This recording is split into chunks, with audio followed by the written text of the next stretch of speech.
Hi, everyone. Welcome to MusicWise. My name is Donato Cabrera. I'm the music director of the California Symphony and the Las Vegas Philharmonic.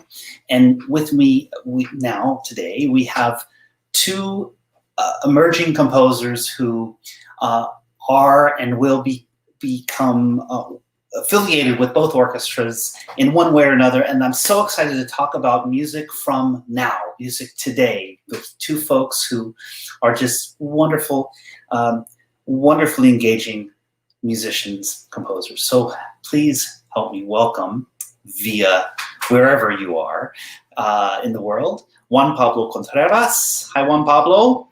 Hello, everyone. Hi, Donato. Thanks for having me. Very excited to be here with you and to chat about music, new music, and all of these amazing topics. Same. And Viet Cuong. Hi, thanks for having me as well. So, okay, Juan Pablo, you're joining us from Los Angeles. Yeah? Los Angeles, correct. And Viet Cuong, where are you joining us? Near Atlanta, Georgia. Fantastic. So we have representation from around the country, as it were. And I'm so curious. What projects have you both found yourselves working on during these last couple of months? I've often read these recently from various composers that, it's this time alone has given me so much, extra time to practice or, learn a new language or study scores. And frankly, for me, I found all of these things very difficult to do for quite a while because, my mind was occupied with the future and it's may not be the most opportunistic time to do extra projects. How about you? How have you felt? Well, for me, I felt similar to you, Donato. I felt like personally, I felt the necessity to connect with people like even more. So one thing that I did, rather than just keep on composing, I was lucky enough that I finished the big commission for the Los Angeles Chamber Orchestra like a week before all of this happened. So I had a big piece turned in, so I didn't have any new projects on the deck. So what I did is I started teaching orchestration online, and I found a huge community in Latin America, especially, that wanted to learn orchestration. So I did like 2 big orchestration courses and had like 50 students in each course. So it was a wonderful way to just kind of connect with people who are interested in the orchestra and writing for this medium and to reach out. And that for me was a very fulfilling activity that I didn't expect to happen during this time. And how did you get the word out? Social media. Just did like a few videos and artwork and stuff to get people excited. And it was a huge success, and it actually worked very well with technology nowadays. You can really share your screens, share the iPad markings, and so it was very interesting to teach orchestration. And I did a little bit of like side projects, like a piano reduction of a big piece, things like that, to just keep me engaged with my music. But I wasn't really able to create new stuff. Like, I'm barely now starting to write a new violin concerto, but creatively speaking, last few months were more geared towards other things, like connecting with people and being more engaged with the community online, which I found fascinating and very fulfilling. I feel the same way. I feel that I felt like this need to reach outward because looking inward there was too much white noise. And writing about music every day, maybe watching performances about music or that was fine. In fact, I discovered so many incredible performances, not just of orchestra music, but chamber music groups I didn't really know about. And that was all of that. And doing this show once a week, this helped me. Again, it's this idea of one needing to connect to others more than maybe before, as opposed to looking inside, which I think composition and conducting are very similar in that regard. You have to find a quiet space and think of kernels of truth and expand upon them, or in my case, take them down to the kernels of truth. How about you, Viet? Yeah, I feel really similarly. Right before the pandemic started here in the US, I was working on some large ensemble pieces that have now been postponed at least a year. So it kind of freed up time for me to not only continue working on those pieces, but also just to take a break and take a step back. Because I felt like for a while, I kind of wanted to take a little bit of a breather. Because I've been kind of just writing for years. And it was nice just to have some time for myself where I wasn't stressed out about a deadline, which had been my life for a while. And now I'm getting back into writing. I finished this really short little oboe duet recently, and doing some chamber pieces that can be done with social distancing or with the same person. Before the end of the year, I'll be writing a short cello ensemble piece that will be performed by one cellist, a video or just overlaid tracks. So looking forward to those. I'm also looking forward to finishing all of the larger ensemble pieces. I just keep thinking it's going to be whenever those get performed, it's going to feel like this triumph. I'll probably just be sitting there crying the whole time listening to them. I've been, as I'm sure you have, noticing and perhaps watching these Europe reemerging, ahead of what we've been able to do so far.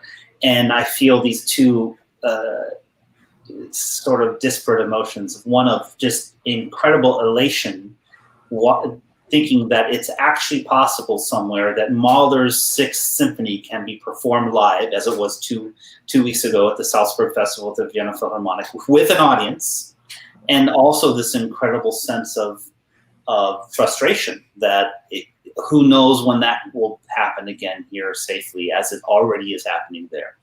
And so I'm of two minds of watching these things happen, and one in the end, I'm grateful that there is and optimistic that there is a future that is happening already, and we can use these performances as sort of guideposts for our future. So that's a wonderful thing. But I don't know have you guys been watching many live performances from other parts of the world? Yes, and I did. I think as a composer, I guess we're lucky we can just ship out our music to orchestra. So I did get a chance to do a virtual recording in Slovakia with the Bratislava Symphony. So we just online did an orchestral arrangement and was able to do a recording that way. So, and that was very surreal because I was in my living room at 2 a.m. because of the time difference and just listening to them perform my music. It was very strange, but at the same time, as you say, kind of hopeful that it's happening somewhere, and that eventually hopefully we'll be able to experience that in person as well. I'd like to just give our audience a little a chance to get to know you both a little better. Viet, first of all, how do we know each other? I think that we can start as well as we haven't had a chance to meet in person yet for logistical reasons, really, at first, but now because of this, we're still communicating as we are now. And what was it that brought us together? And then Juan Pablo, after you can probably share the same thing. Sure. Yeah. Well, for many years I had heard about this residency with the California Symphony, just from either the composers who had done it in the past, just reading about it and word of mouth. But it always seemed like this amazing opportunity. Because it's a 3-year long, basically, relationship with an orchestra, and I hadn't, at the time, written a ton of orchestra music yet, and I was I should apply for this thing because it'd be amazing, it'd be a dream come true. And so I applied, and was so grateful to have been chosen for it. And that's kind of how we connected, was through that. Yeah, can you talk a little bit about this process? Because I can talk about it from my end, of course. And every fellowship residency program has a slightly different process of what it means to apply. But in regards to your point of view, applying for the Young American Composer Residency, what does that mean from the composer's point of view? What do you have to apply with? Yeah, so from what I remember, it was, the application was all anonymous. So all of our materials didn't have our name or anything on them. That's unique. That's unique, isn't it? Yeah, for something like that, it is. Which I think it like parallels kind of like orchestral auditions, right? But yeah, so just submitted 3 pieces, and in that 3 recordings, and then scores to go along with those. And it was all online, I remember, which was nice, because I think a lot of applications these days are online, but like when I was in like college, everything was like you had to go to the store and print out your pieces and ship them, and it's an expense. Yeah, and you kind of had to like really plan ahead. Like, okay, I need to like finish editing the scores for this date, and then I need to like go print them out and bind them, and then that takes time, and then like get them in the mail, all that sort of stuff. But this was like now it's like copy and paste into an email, right? Yeah, I mean, other than like redacting my name off of stuff, it was really simple. And then after that, it's just really like the waiting game, because I'm sure like from your point of view, having to go through like 130 applications or something. It's a lot of music to listen to, because it's not 130 pieces. It's like 3 times that, because everyone has 3 pieces. So yeah.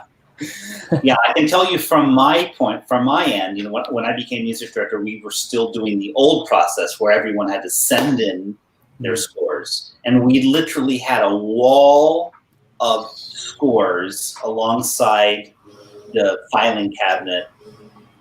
Like you said, hundreds and hundreds of pieces of music that we had to sift through and open up, and various packing stuff flying all over the office.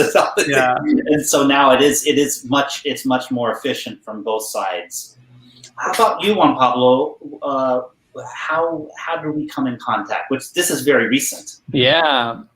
So I had met Lacey, the executive director of the Las Vegas Philharmonic, a couple of years ago through the Los Angeles Chamber Orchestra, very briefly. But then last year I was in Las Vegas for the Latin GRAMMYs. I was nominated with my album Marachitlan, and I had dinner with Lacey and just gave her a copy of the album for you, Donato. And a month later, I heard back from her saying that you guys had won the Amplifying Voices grant from New Music USA, with the opportunity of having a collaboration, working together, writing a new piece to be premiered next season by the Las Vegas Philharmonic, California Symphony, and other orchestras, Richmond, Louisiana. So it's kind of a dream come true for a composer, because it's not only like a premiere, but it's an opportunity to engage with each of these orchestras, multiple trips to each of the cities to collaborate with the orchestra, with the conductor. So I think, it's just the best kind of situation for a composer, where you can actually get feedback from musicians, actually feel like you're a part of the community, and not just showing up for a premiere date, which is typically what happens for composers. You show up for a dress rehearsal, take a bow in the premiere, and that's it. And this is kind of it creates a platform for composers to actually have a deeper connection with the orchestra, with the conductor, to even like suggest some programming for future seasons. So it's amazing to feel this support, and to be valued as a composer, as a creator of a work, but also as part of the mechanism of an orchestra with it, which I think is essential. So I'm very grateful and very excited to work with you soon. I'm excited to work with both of you, and I think that there cannot be enough said and described about the relationship from the moment you actually, this might be difficult to describe, but it is such a unique it's like conducting an orchestra. You know, you're practicing to do something with something you cannot work with at home. Yeah.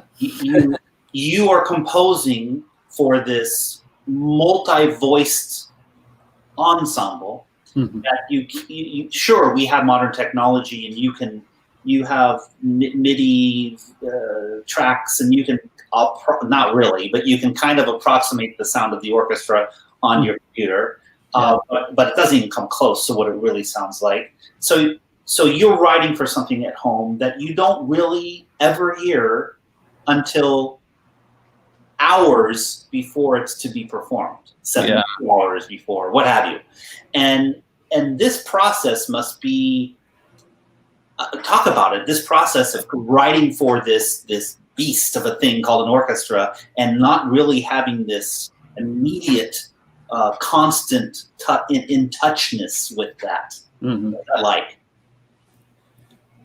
Yeah, it's overwhelming. It's crazy. It's like showing up uninvited to a birthday party, and like 100 people are there, and you're you're part of the celebration, and you're like, whoa, like, is this happening? This really something I created? It's always very surreal, no matter how many times you get to do it, it's very different from what you expect.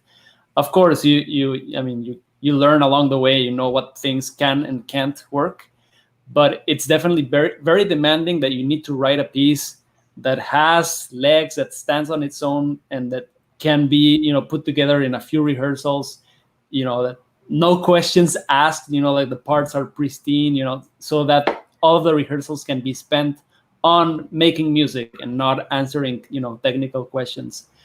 So that's one side of it. But it's definitely very surprising always, and very rewarding to hear your music as a composer. It's always like crazy, crazy exciting. But it's even better when, as you say, when you get the chance to actually not only write for the orchestra, but write for people to personally know, okay, I like to write a violin solo because this concertmaster is amazing. So when you start to putting names to the instruments, that's when it's a different experience for a composer, and the piece just gets way better because it's about a connection, and it's not just about writing notes on a page. So no, it's like I agree. It's always like exciting no matter what. And even if you have, I feel like if you have the same piece that's played by multiple orchestras, it's going to be like a new experience because it's new people and it's new musicians, new conductor. And it just never gets boring. I'll say that. And I think like part of it also writing for orchestra is like always wanting it to sound the way you intended it, whether that's like to sound good or, at least to be what you envisioned for it. But also when you write for orchestra, you want it to feel like it's your own voice as well. And obviously when you write solo or chamber music, you can kind of develop the way you write for those groups at a quicker pace, because oftentimes writing those pieces can be faster, and also just like the delay between the finished like completion date and the premiere can be a lot like sooner. So I mean, it's pretty often that we write orchestral music and like it's not premiered for like a year or something. So it can just be like a slower process to like figure out your voice and how you personally speak with the orchestra. But it's always worth it. And like, I feel like when I write an orchestral piece, I learn the most after each one of those premieres compared to like a solo piece or something. Really? How so? I think just because there's like more that you're dealing with. So it's just like there's more to learn.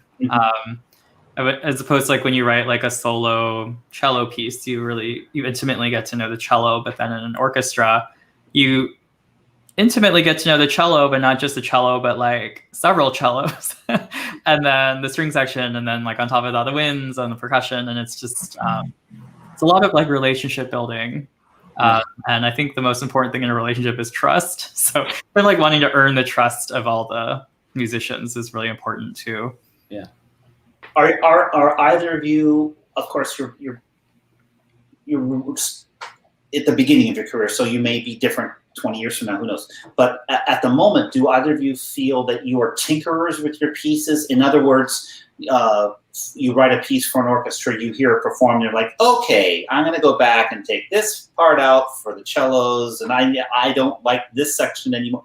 Are you, or are you the type of composer? Okay, I wrote that piece, and it is what it is, and now I'm on to the next, and that's fine.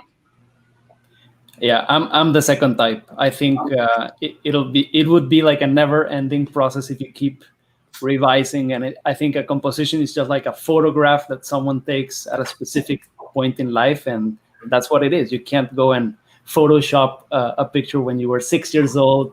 It makes no sense. One thing that I do a lot is that whenever an orchestra plays my piece, I collect the set of parts that I rent to them, and I go through every single part and see what each musician wrote in their part. So I want to see what they needed to add to the part, or what kind of advice, sometimes bowing, sometimes, I don't know, a different phrasing. So that's a huge learning experience for me. And I do it every time and go through every single part. And those kind of like technical suggestions, I do add to the score, so that by the time, the fifth orchestra plays a piece of mine, the bowing suggestions are really clear. Everything is so clear because 500 musicians have given me a composition lesson basically with their parts. By the time these orchestra play the music, everything is very clear. So just the technical things I do update, and I try to keep I try to keep that kind of humble perspective, and letting musicians also inform, because they're the best teachers. They know their instrument better than any composer. So that kind of feedback is always very welcome. But going back and rewriting pieces, for me, I don't know, has proved to be, I always say it's better to fix it in the next piece. Whatever didn't work, okay, let's keep working hard. And what's fun about composing is that each piece presents its own set of challenges, and you never stop learning. So I think that's why we do it, because we want to get it right eventually. Yeah. Yeah, I'm kind of the opposite. I mean, there are some pieces of mine where I feel I'm really happy with it in its original, first version 1.0. But some of my pieces, I just keep fixing them. Maybe I feel like by the third time, I'm like, okay, it's good, it's fine now. But yeah, there's a couple pieces of mine where I've rewritten them 3 times, and I'm always happy that I did. But by the end, I'm pretty sick of those pieces. But especially pieces where I've made versions of it for different instrumentations. With each new instrumentation, I kind of discover something new about the piece that I can't help but put into one of the other versions, even if I have already written one of those other versions. So I do that, and even with chamber music too. I think sometimes it's just because when the deadline for the piece is there, I feel like there's always a list of things in my head where I'm like, if I had another 24 hours, I could do this. And no matter what, even if I had that 24 hours, I would come up with something else. And when a piece is when I'm forced to turn it in, I feel like someone's prying it out of my hands. So when it's performed and I, have that experience, I'm always yeah, well, let's get back to that thing that I had if I had 24 hours left, I would do. But then some other pieces, I'm always I'm just happy with how it turned out from the from the get-go, and don't feel the need to revise. It really depends on the piece for me. Yeah, sure. Well, let's give our audience a chance to hear some of your music. Juan Pablo, you mentioned you were in Las Vegas for the Latin Grammys, and you mentioned this wonderful piece that's on the CD, and was also was on the CD that was nominated for the Grammy Latin Grammys. And it's a piece called Mariachitlan, and it's played by your hometown orchestra, the Jalisco Philharmonic, which is a wonderful, one of the great orchestras in Latin America. I've had the honor of conducting them a couple of times. Can you talk a little bit about how this project started and how the CD came about and the piece? Yeah, so this piece was actually written for a national composition competition that the Jalisco Philharmonic organized in 2016. So I wrote the piece for them for that competition. I won that competition, and part of the prize was getting the piece rehearsed and premiered with them. And it went really well. After that week of work, we decided we wanted to do a CD together, basically recording my orchestral repertoire up to that point. And the piece itself, it's one of those lucky things I can't really explain. I mean, I wrote it as to pay homage to Jalisco, which is the state where I was born, where mariachi music originated. So I wanted to write a piece that kind of explained the experience of what it's like to actually attend a mariachi plaza in Mexico, and walking around and hearing different ensembles competing against each other and kind of having their music clashing against each other. So I wanted to give like a very authentic kind of experience of what that's like. And I was fortunate enough that within a year or so, 20 orchestras had picked up that piece and played it. Eventually the CD came out, and Mariachitlan was nominated for a Latin Grammy. And yeah, it's one of those lucky pieces. It was just written with a lot of love for Mexico. That's the only thing I can say. Like I grew up obviously hearing all of this mariachi music. I grew up playing violin, so I knew some mariachi licks as well. And it was just one of those pieces where I think as composer we sometimes get lucky in being able to kind of convey that vibe and that positive energy and all of those colors, Mexican in my case.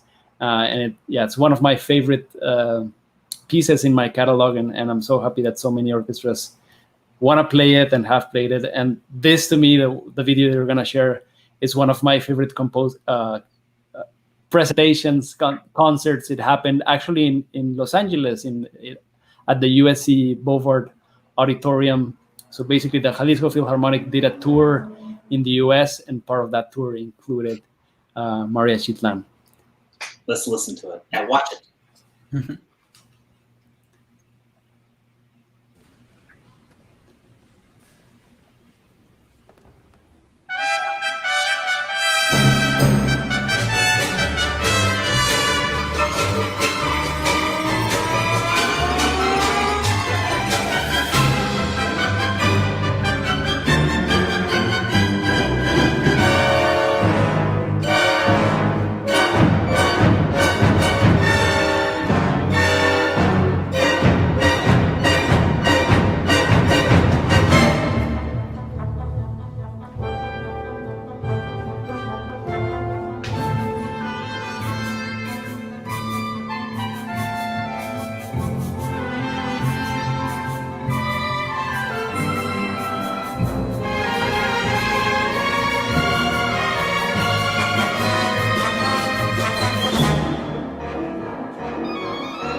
Thanks, Maggie.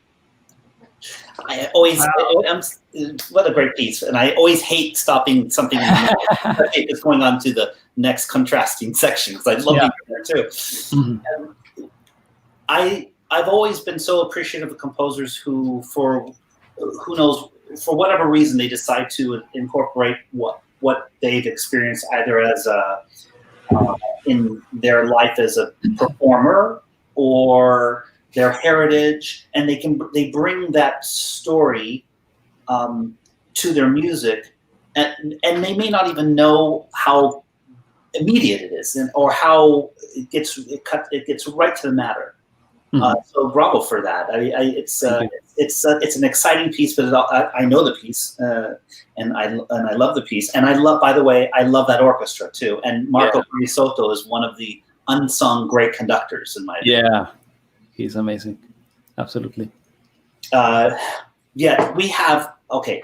You mentioned you're finishing a piece for 2 oboes. Mm-hmm. And this is a piece I didn't know until you sent it the other day. And I love the title, which is it's extraordinarily, and ordinarily is in parentheses, fancy. And it's performed by the Kaleidoscope Chamber Orchestra, and it's a concerto for two oboes and chamber orchestra. How did this come about? And tell us a little bit about. There's things that I think you would say most oboists try to avoid when they're playing, and you purposely you focus on it. It's this sort of tongue-in-cheek, this humor. Tell us about this piece. Yeah, so this was like a piece that.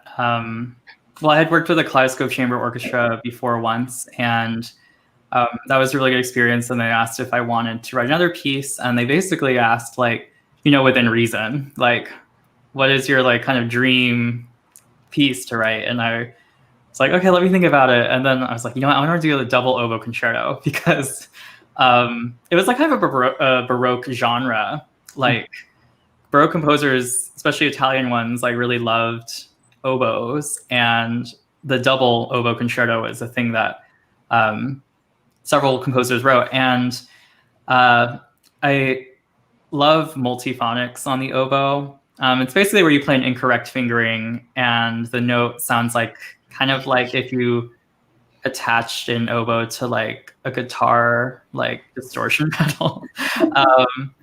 And I kind of think of multiphonics as an extra fancy technique. It's something that sounds otherworldly on the oboe, so kind of extra fancy. And then, so my concept for the piece was one of the oboes would be ordinarily fancy, and one would want it to sound traditionally beautiful. And then the other oboe is just extra fancy, so hence the title Extra Ordinarily Fancy. And it's kind of a conversation between the two as well with the orchestra, where one of the oboes is just okay, let's play this Vivaldi-esque thing, and then the other oboe is well, we can do that, but I want to use multiphonics in it, and they kind of bicker back and forth, and then the orchestra kind of eventually joins the side of the second oboist who loves multiphonics and does things won't let the first oboist cadence and finish this phrase, and eventually they kind of sort it out, and the first oboist actually does play some multiphonics, hey, it's not so bad. So I love using things like extended techniques and All right, well, let's take a listen to Extraordinarily Fancy.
That's so hilarious. It's really, really, and it also brings up the, not to sound too extraordinarily fancy myself, but the act of writing a double concerto is, it by its very essence, you can't help but have a modern take on it, because and you're writing in a form, in a Baroque form, so the piece inside itself has that dichotomy, and you as a composer have that dichotomy. Yeah. And the way when I first started the piece, I was like, I want the first like 2 minutes to be like as if Viet Cuong was a, Baroque composer.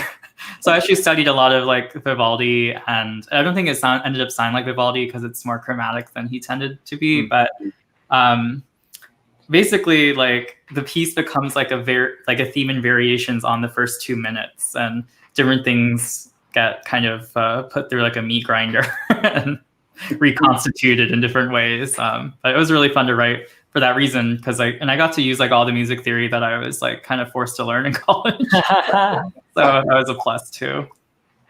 I have to say that I attended that premiere and really enjoyed it. As an audience, it's really awesome when you can tell that the composer has a sense of humor. Sometimes people think that classical music is like extremely serious, and that we as composers are just like crying ourselves and writing music. And it's really nice to see such a like contemporary piece that has sense of humor and that has like a theatrical component to it. It really reeled me in as an audience member. So yeah, really nice. Really thank you. Yeah, I think there's a time and place for like different moods in your life. Yeah. I've written serious music too, and this like trying to like there's like nothing worse than like a joke falling flat, like just when you say a joke.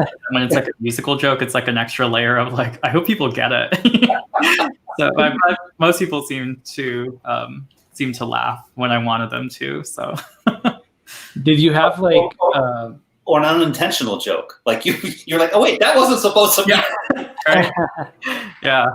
I was gonna ask if you had like any indications for the performers, because they seem to be acting out their parts as well. Was that notated in the score, or was that something that came about in the rehearsal process with them and their own personalities injected in the piece? Or no, like some of it was written in the score, like when I wanted them to sound like frustrated or something, I put like stern, and then the other was for like mezzo forte mockingly or something.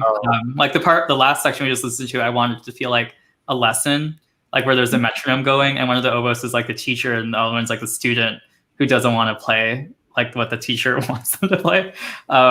And so I would put that in, but they're actually the Robert Walker and Laura Argenbright, the two amazing oboes that you heard, they are friends. And it was funny, like there's one part in the piece where Laura plays like a half step off from Robert, like to make fun of him.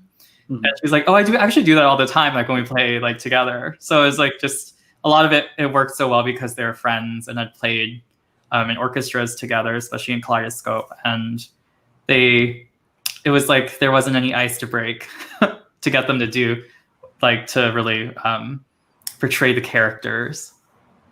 That's cool. Juan Pablo, I noticed on the next piece we're playing, the El Laberinto de la Soledad, you're the conductor. Yeah. All right. Now, tell us a little bit about your experience with conducting, and especially conducting a piece of your own. So I was always very shy about conducting. Like I was always very serious about composing and knew that was my path. But when I did my doctorate at USC, one of my main focuses was conducting, so choral and orchestral conducting.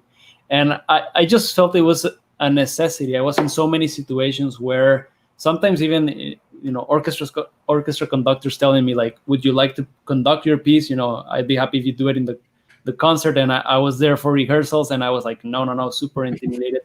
So it was just a great opportunity to, have the opportunity of actually embodying my music.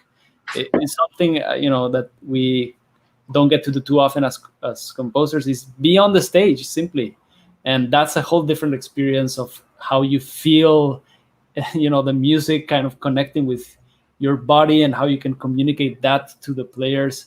It's just an extra layer of happiness that I've been happy to add to my career as well. And this video we're watching is, again, with the Jalisco Philharmonic, and we did a concert in February featuring basically mostly my music.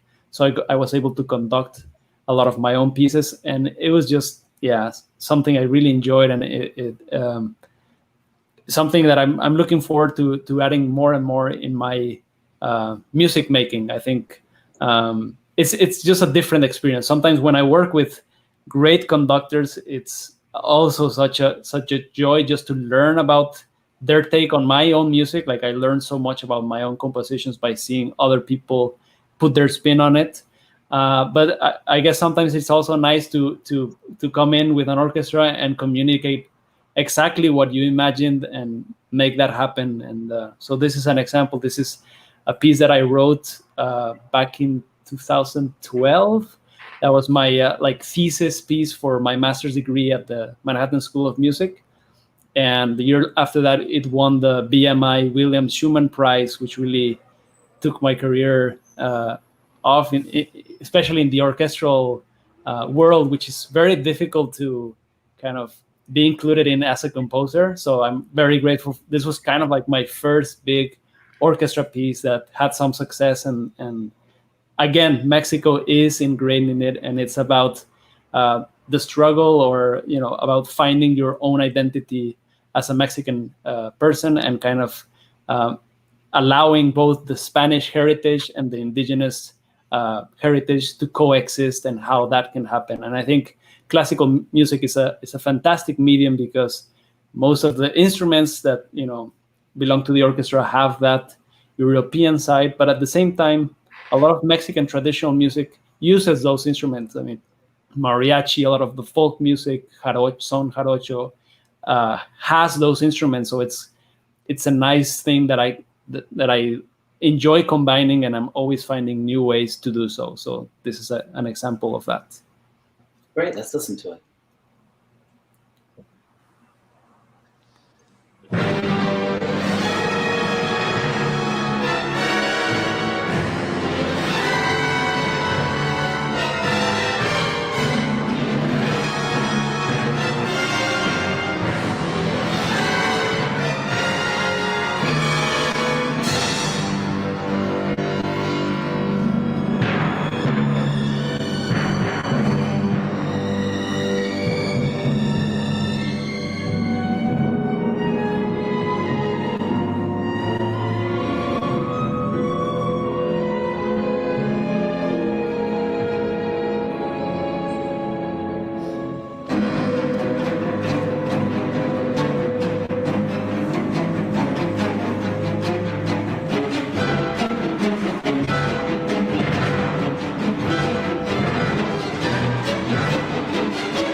Thanks, man. Bravo, Juan Pablo. You know, you what I love is that you carry on this tradition of these unique harmonies, use of the percussion instruments that are sort of native to to Mexico, and the rhythms, of course. What is so, in a way, you know, so lucky in that there's such a rich tradition of not only folkloric music and dance, but classical music, Western classical music, has been in Mexico since the 15th century. The very first opera written in the Americas was in Mexico City.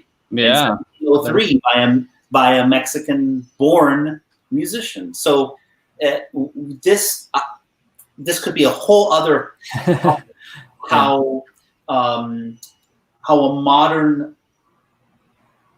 Mexico chooses to separate itself, but it also embrace it. What you were talking about earlier is that, you know, it's a complicated relationship Mexico has to Spain, to Europe, and it's, while it is Western classical music is a wonderful tradition, there is also this friction. Yeah, absolutely. I mean, just to give like an interesting fact, my first composition teacher in Mexico studied composition with a priest. So the Catholic Church has been very involved in music making. So there's also that, you know, interesting like, you know, dichotomy and like how to deal with that, how to deal with the fact that there's so much, you know, religious music in Mexico that's been part of the tradition, and so representing Spain and the Spanish conquest.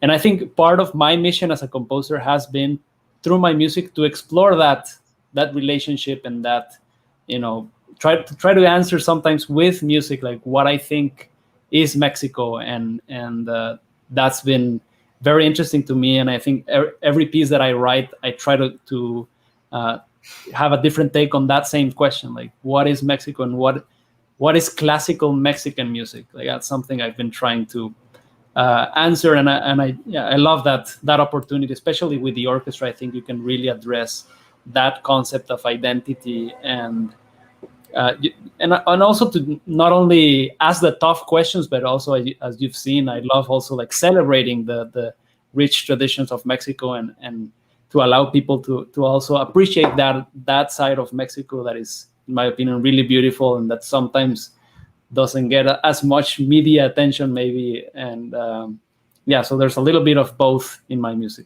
present. Yeah, we've talked a little bit about how we have a shared history. We both played in band growing up, and orchestra in my case as well. My first musical experiences, ensemble experiences, was not in orchestra. It actually was playing horn in band. And you have a similar background. And the piece that we're going to hear has two avenues of performance, does it not? And three, actually. Oh, really? Oh, three? Oh, good. We'll hear about this. Talk a little bit about this, how these experiences, initial experiences, inform your music making today, inform the way you compose, and perhaps your point of view. Yeah. Well, I played percussion in band, not just like concert band, but also marching band, and I also played clarinet as well.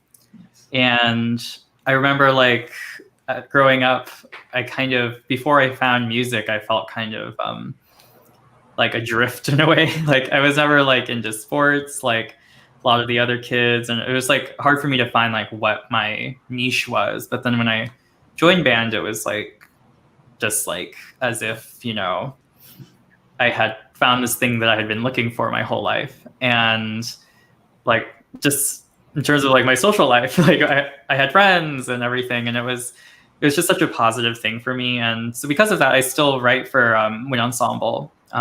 It feels like when I write for wind ensemble or band, I like feel like I'm kind of coming home in a way.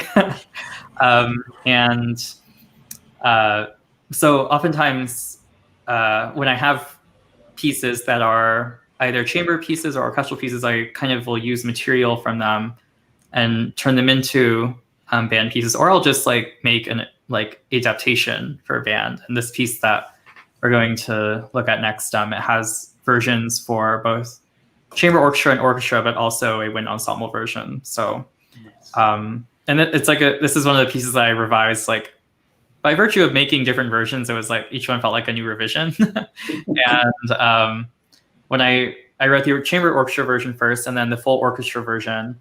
And then after that, I was working on the wind ensemble version, which I thought would be like the last one. But then I came up with this idea with piccolos that I just like had to use. So I went back and redid the orchestra version to include the piccolo stuff. I think I'm happy with it all now, but I don't know if I'm just like totally happy with it, or if it's just like I just can't work on this piece anymore.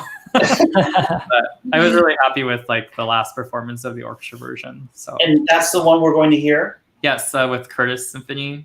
Right, and the addition of piccolos is what we will hear in this version. Mm-hmm. Yes, and is it correct me if I'm wrong? Is that at the beginning in conjunction with the sound of I'm doing the wine glasses? Yeah. It's a great combination of sound. I think it's a great addition.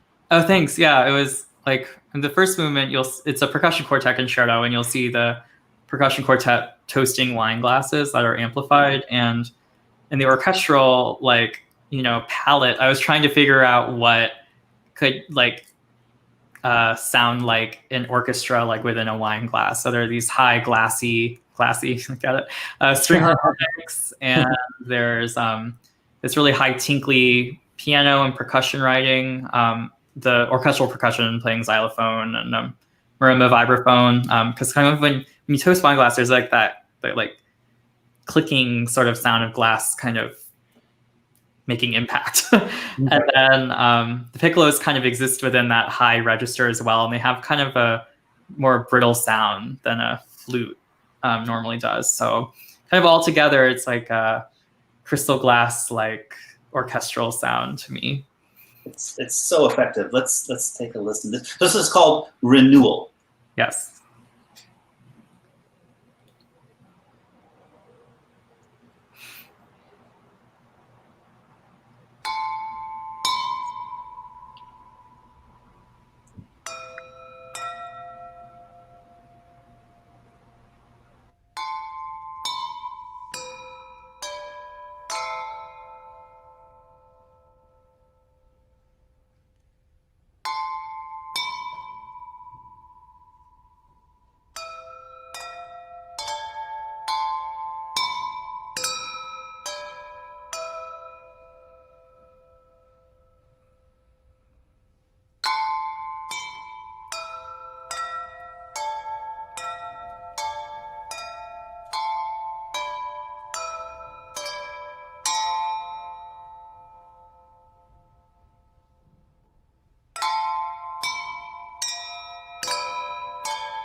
Such a great group. Awesome.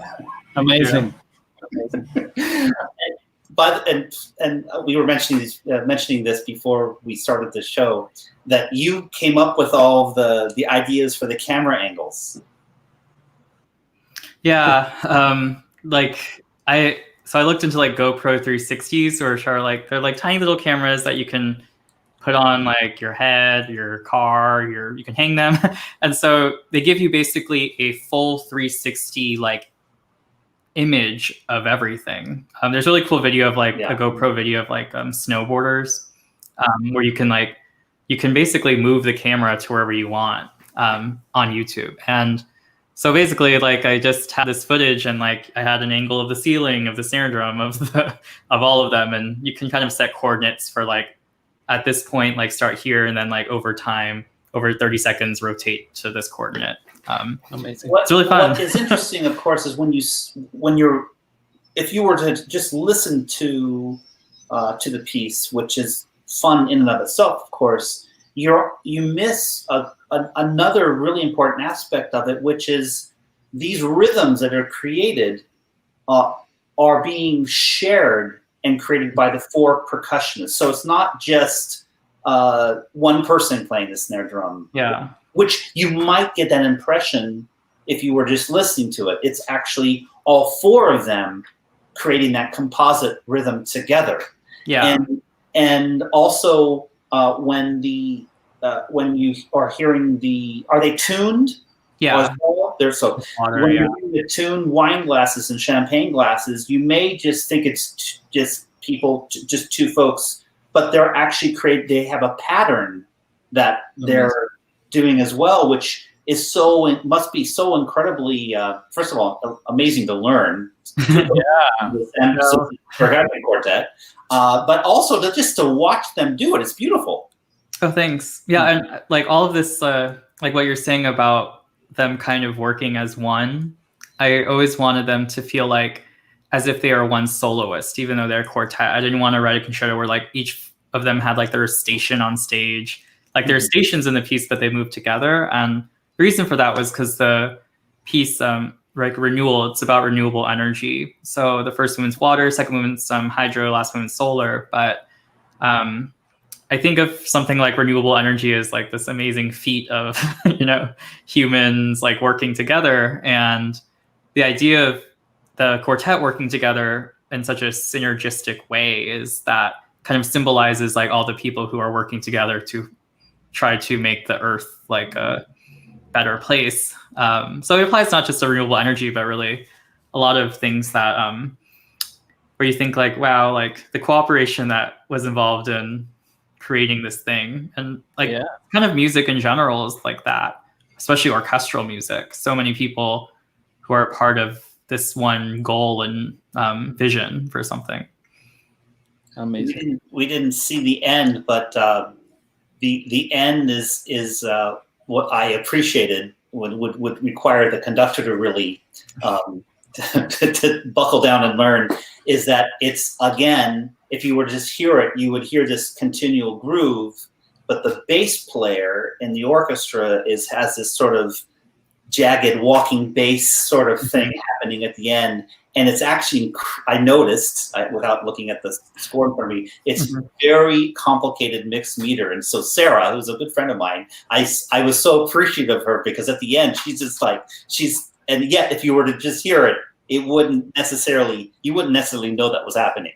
Yeah, it's like where the bass line kind of, I wanted it to sound like it was like kind of put on like slow-mo for a second. So like eighth notes turn to quarter note triplets. And to notate it means like certain note measures are like 5/8, but then there's like the rest, last three eighth notes of that bar turn into like a 2/4 with 3 quarter note triplets. So it's like complicated, and to get like 4 percussionists to play that so it feels like it's just like a natural like weird groove is tricky. And I mean, the percussionists here, Sandbox Percussion, are amazing, and the bass section was also really amazing, where they actually like stayed after one rehearsal to try to get it right without anyone asking them to. So yeah, cooperation, so much can happen. Juan Pablo, you mentioned is this piece that we're about to watch, is this was part of the LA Chamber Orchestra project that you were a part of? This was before I was invited to be like their sound investment composer last season. So this was about 2 years ago, and it's part of what the LA Chamber Orchestra is doing, excuse me, called the session concerts. Mm-hmm. So it's presenting music in interesting and new venues. So this is in an art gallery in downtown LA, and they played my harp concerto, but without conductor. So it was kind of interesting. This first time it was done without a conductor, and it kind of builds upon the same concept that I'm talking about. And in this specific case, it's called Ángel Mestizo. Sorry, I'm gonna get some water here. Well, I noticed that Cristina Montes Mateo. She tell us a little bit about the soloist. She's Spanish, yeah. She's from Spain, and she plays a lot with the LA Phil. So it was interesting. The piece itself is about the migration of the harp as an instrument from Spain to Mexico during the Spanish conquest, and how the instrument kind of evolved into a Mexican instrument, because nowadays it's one of the most popular folk instruments in Mexico is the harp, obviously without pedals. But I wanted to explore that idea about migration and using the harp as a metaphor for what migration does and how the mixture of two cultures creates something new, and to explore at the same time another kind of amicable collision of two cultures, Spanish and indigenous, and how that also created very interesting genres of music in Mexico. So what we're going to hear is the end of the cadenza, where the harp actually turns from a European into a Mexican instrument and leads into a son jarocho, which is a very traditional folk dance in Veracruz, the collides with or near the Gulf of Mexico, where the harp first came into Mexico. So it's kind of, we'll get to listen to the evolution of the instrument from being European turning into a Mexican instrument. I don't know if you've, I just have to share with you, and I'm sure perhaps you've had this similar experience in the main plaza, Veracruz. Almost nightly they have son. Especially, yes. I think Thursday nights are the son night in the plaza. And this is, while it's still performed and danced to, in general, it's older couples that dance the son. That evening that I went, and the sound of the harp outdoors in that beautiful plaza right by the ocean is one of the most magical experiences anyone can ever have. It is so incredibly powerful. Yeah, absolutely, I agree. Yeah, Veracruz harp is always very magical and very interesting to kind of figure out how they do it, because the playing techniques are very different from the classical harp.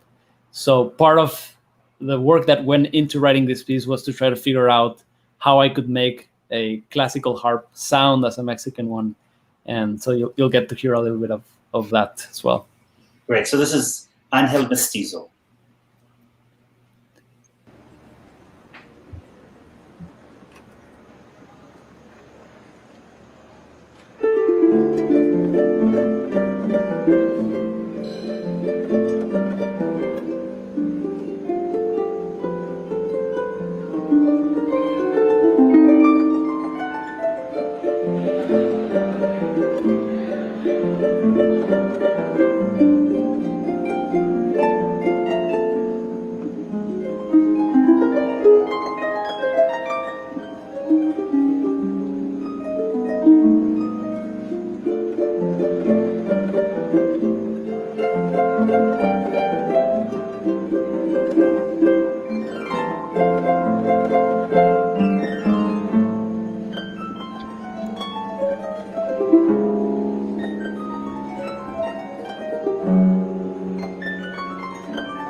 Cool piece, Juan Pablo. Thank you. I'm always amazed at a piece that's obviously rhythmically tricky. That not that the conductor's be all end all, but it's with pieces like this, it does help to have someone who's acting through it. But was it a challenge? Of course, these are some of the greatest musicians in California, but still, it's I would imagine it was tricky for them to yeah, it was tricky. It was also tricky to run the rehearsals. I found that interesting. Like, when you have so many great leaders in a group, it was tricky to kind of put things together. But eventually, they kind of divided up tasks, the cueing, the kind of the body motion, and that was really interesting to see this come together. It was the first time it was conducted. Conductor-less. So that was very, very interesting, and I think a great performance. And also the harpist, the solo part, just really amazes me how well it's performed. And I'm curious as to whether Christina was able to bring to the table some of the history of how the harp came from Spain to Mexico, and be able to add what you wanted in terms of creating those specific colors of the Mexican harp to the classical harp. We definitely collaborated a lot in getting the right, whatever that means, sound. But interestingly enough, there's not a lot of information as to how the harp migrated to Mexico. I did a lot of research, didn't find a lot of information, which was also kind of freeing as a composer to try to make my own story and kind of divide each movement into how I imagine things happen. And one thing I did use a lot is, I think language is something that really carries a lot of history, a lot of personality. You can tell a lot about a country by how they speak. So one thing I did, for instance, the melodies you hear in the last movement, the Son Jarocho that we just heard, what I did, and this is something I do often, here's a free trick for composers, is I take a text. In this case, it was a poem by a poet from Veracruz, and I set that text to music, and then I got rid of the text, but that's how I got the melody. So basically, this is a song without words, as you may, from a text, from a poem from Veracruz. So basically, I was able to ingrain how Veracruz speaks in a way and get that DNA into the melody. So a lot of that information came from poetry and different types of inspirations from Veracruz itself. So there's a lot of that involved in the writing process as well. I just have to quickly mention that's a wonderful technique to inspire you to for a composer to use in order to create a melody, perhaps. Yeah, I have to mention that. Go ahead, Juan Pablo. Oh yeah, I think sometimes as composers, when we're writing a melody, we're thinking like note by note, and it's too easy to kind of fall into the same tricks of what your ear is telling you to do.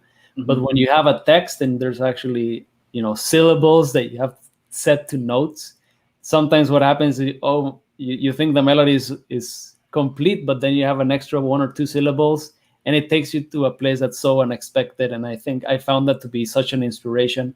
And you also feel like there's a specific feeling, emotion, story that you're addressing, and that always helps me a lot whenever I'm writing a melody, to feel like someone is singing it and someone is trying to express something.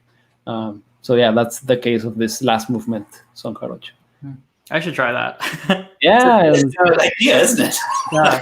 All your music just sounds so musical, for lack of a better word. And like, you just make all the ensemble sound so good, but also it all sounds so like personal. Thank you. And I loved everything of yours that I've heard today. Thank you. Thanks so much. I also grew up as a singer, so I was trained in the like opera tradition as a tenor. So singing is a huge part of the process of my composition process. It's a lot of singing and banging notes on a piano. So I mean, I think that translates to my instrumental writing as well, like the big vocal lines. And yeah, there is something that was missing. I wanted to mention that you and this is you can't really see the incredible beauty and uniqueness of the theater in which the Orchestra of Jalisco plays in. This is one of the most incredible opera houses in North America.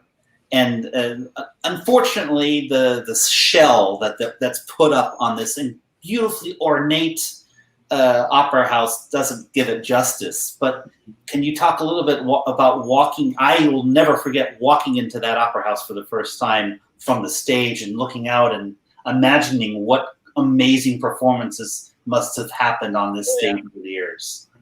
Well, I think Plácido Domingo had his debut there, and I grew up going to this theater as an audience member because my mother is a concert pianist. So I actually grew up in this theater attending rehearsals. I was 7 years old, maybe. So I got to, that this theater is of special significance to me because that's basically where I grew up, just like wandering the halls. And yeah, it's super beautiful. The acoustics are incredible. Like you could sit anywhere and you could hear the flutes like murmuring in your ear. So it's always wonderful when I get to go back and make music there. There's so much personal history as well. I have to just give a shout out. One of the percussionists from an orchestra that I conduct almost every year in Chile, in Concepcion, Chile, is watching, and he's sending his regards from the winter of the southern half of Chile, and he's loving both of your music, and he's a wonderful percussionist in this, and the orchestra is great. So I hope you get to meet him someday. We're going to end yet. I was happy that you sent a piece that wasn't your own, that was probably in connection a little bit with perhaps a double oboe concerto, perhaps not. I'm not quite sure. It's a Bach. It's a wonderful performance. It's also a performance I had never seen before of one of the Bach harpsichord concertos or keyboard concertos. Why did you send this video? I just love the performance. I mean, when I was writing my double oboe concerto, I was just listening to a ton of Baroque music, as you might imagine.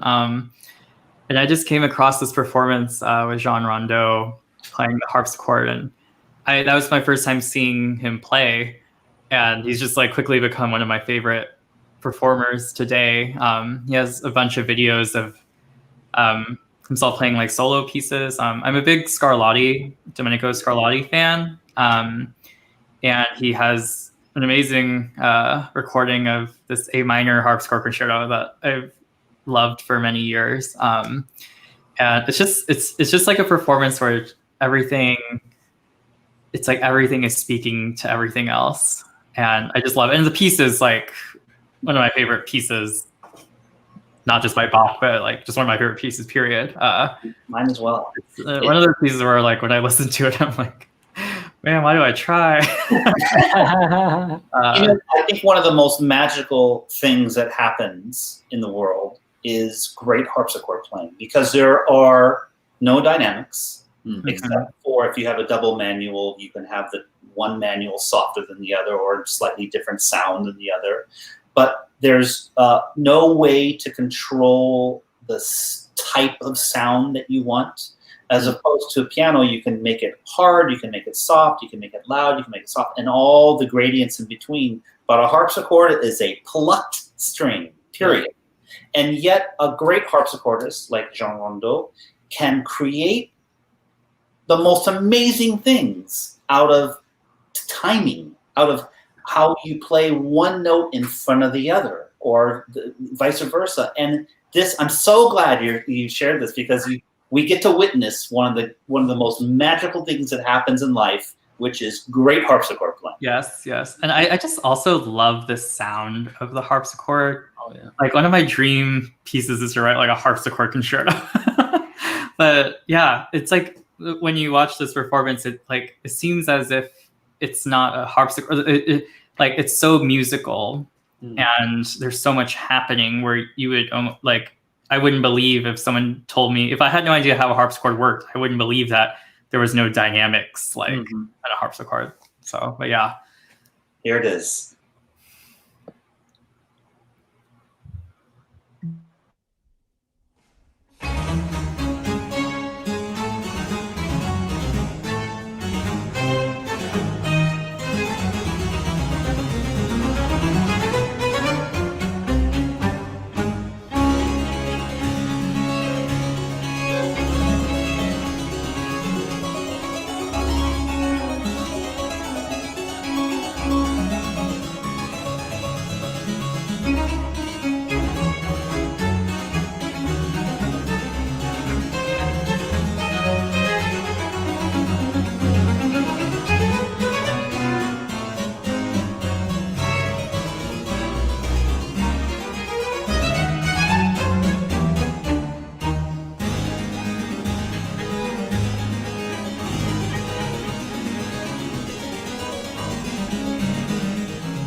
I'm sorry, I just had to wait for the cadence. Isn't it phenomenal that what he does? It's just, of course, we have Bach, but you know what we were talking about is that a great harpsichordist can create this illusion of legato, of cantabile, of singing. That I just don't. It just blows my mind. Absolutely. Yeah, it's like the way that this performance is like creates so much tension release. Like when it goes like da, da, da, da, da, da, da, da, like it's just like I feel like I'm being like I'm walking on like a tightrope or something. And for a harpsichordist to make me feel that way is like pretty special, I think. I want to thank both of you so much. We went way over. Usually there's only an hour long, but I wanted to make sure and play all of your music, all of the things you wanted to share, and for everyone to get to know you both better. We have incredible plans with both the Las Vegas Philharmonic and the California Symphony for both of you, and I can say that there's no greater experience that I have than when I am working with a composer on a new piece of music. It's something that what our art form is. It's a living art form. It's, yes, we get the honor of doing what we just did, which is listening to a master composer, master musicians from music that's almost 250 years old to, of course, working with the music of today. But creating something new is just such a special and unique and thrilling thing for not, of course, you, the composer, but for all the people involved. So I look forward to our collaboration, and just thank you again for sharing your love, sharing what you do today. Right back at you. Yeah, thanks for having us. Yeah, this is amazing. Thank you. All right, take care, everybody. Bye-bye. Stay safe. Bye. Bye.